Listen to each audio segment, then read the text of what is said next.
Hi friends, welcome to ஜஸ்னிக் channel. இன்றைக்கி Pandian store serial episode தான் பார்க்க போகிறோம். வாங்க பார்க்கலாம்.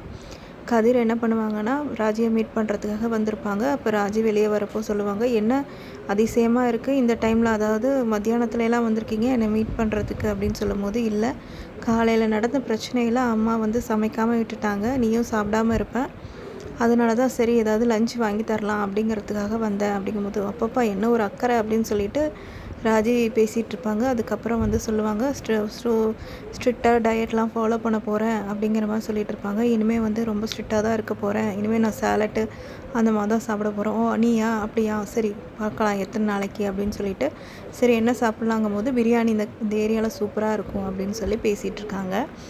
ராஜியும் வந்து அவங்க ஃபிட்னஸை பற்றி சொல்லிகிட்ருக்காங்க. இந்த மாதிரி இனிமேல் நான் வந்து ஸ்ட்ரிக்டாக இருக்கணும், டயட் ஃபாலோ பண்ணணும், அப்போ தான் என்னால் ஃபிட்டாக உடம்ப வச்சுக்க முடியும், என்னால் நல்லா ஓட முடியும், ட்ரைனிங்லலாம் நல்லா இது பண்ண முடியும் அப்படிங்கிற மாதிரி சொல்லிவிட்டு 2 பேரும் பேசிகிட்ருக்காங்க. அதுக்கப்புறம் பார்த்திங்கன்னா பாட்டியம்மாவை காட்டுறாங்க. பாட்டியம்மாவும் கோமதியும் பேசிகிட்ருக்காங்க. கோமதி வீட்டில் சமையல் பண்ணிகிட்டு இருக்காங்க. அப்போ பாட்டியம்மா வந்து, நான் குளிக்க போகிறேன், எனக்கு சோப்பு வேணும்னு கேட்குறாங்க. கோமதி சொல்கிறாங்க, காலையில் தானே அம்மா நீ குளித்த, இப்போ என்ன மறுபடியும் குளிக்கிறாங்கிற, இல்லை ரொம்ப வெயிலாக இருக்குது, அதனால் 4 டைம் குளித்தா கூட நல்லா தான் இருக்குது, எனக்கு சோப்பு கொடுன்னு கேட்குறாங்க. அப்போ கோமதி ஒரு சோப்பு கொடுக்கும்போது, ஐயா இந்த சோப்பெல்லாம் யார் யூஸ் பண்ணுவா, இது எனக்கு பிடிக்கல, வேறு சோப்பு தான் வேணும் அப்படின்னு சொல்கிறாங்க பாட்டியம்மா.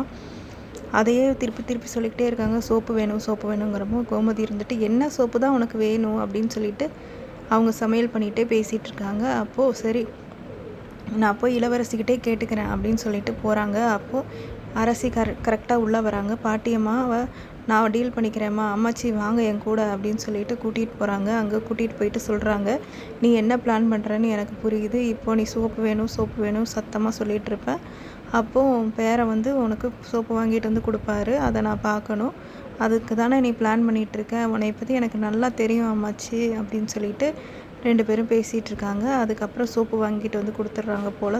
கையில் ஒரு சோப்பு வச்சுருக்காங்க. கோமதி சொல்கிறாங்க, இந்த சோப்பு தானேம்மா நானும் கொடுத்தேன் அப்படின்னு சொல்கிறாங்க. அது வேறு இது வேறு அப்படின்னு சொல்லிட்டு அம்மாச்சி ஏதோ ஒன்று சொல்லி சமாளிச்சிட்றாங்க. அதுக்கப்புறம் வந்து நெக்ஸ்ட்டு சீனில் பார்த்திங்கன்னா, பாண்டியன் வந்து கடைக்கு கிளம்புறாரு. கடைக்கு போய் அங்கே வியாபாரம்லாம் நடந்துக்கிட்டு இருக்குது. அங்கே சரவணன் தான் கடையில் இருக்கார். அப்போது ஒரு கால் வருது. உடனே வந்து ஒரு ஆர்டர் வந்து கோயில் பக்கத்தில் கொண்டு போய் கொடுக்கணும், யார் போகிறதுன்னு தெரியல, என்ன பண்ணுறது அப்படின்னு சொல்லிட்டு பாண்டியன் யோசிச்சுட்ருப்பார். கோயில் ஆர்டர் அப்படின்னு சொன்ன உடனே சரவணன் இருந்துட்டு, நான் போகிறேன் அப்பா அப்படின்னு சொல்லிட்டு உடனே கிளம்புறதுக்கு ரெடியாவார். அந்த ஆர்டரை எடுத்துகிட்டு கோயிலுக்கு போவார். அப்போது பாண்டியன் யோசிப்பார், என்ன இவன் கோயில் ஆர்டர்னால் ஃபஸ்ட் ஆளாக நிற்கிறான், என்ன நடக்குதுன்னே புரியலையே அப்படின்னு சொல்லிட்டு யோசிச்சுட்ருப்பார். கரெக்டாக அவரோட மச்சான்னு வந்துடுவாங்க, அதாவது சரவணனோட மாமா. அவரும் கடைக்கு வந்து பேசிகிட்டு இருப்பார். என்ன ஆகுதுன்னே தெரியல, சரவணன் வந்து ரொம்ப மாறிட்டாப்புல, எப்போ பார்த்தாலும் கோயில்னால் உடனே கிளம்பி ஓடுறாரு, என்னவா இருக்கும் அப்படின்னு சொல்லிட்டு யோசிச்சுட்ருப்பாங்க. அதுக்கப்புறம் சரவணனை கோயிலில் காட்டுவாங்க. கோயிலில் வந்து அங்கே அவர் வந்து அந்த பொண்ணு அஞ்சலி கூட மீட் பண்ணி பேசிட்டு உட்காந்துருப்பார். அதுக்கப்புறம் இங்கே கடையில் வந்து பாண்டியன் என்ன பண்ணுவாருன்னா, உடனே அவரும் கிளம்புவார். அப்போது மாப்பிள்ளை அவர் யோசிப்பார், அவங்க மச்சான் வந்து யோசிப்பார், என்ன இவரும் பின்னாடியே போகிறாரு, எங்கே போகிறாரு என்னன்னே தெரிய மாட்டேங்குதே அப்படின்னு சொல்லி எல்லோரும் பேசிட்டு நின்றுட்டுருப்பாங்க.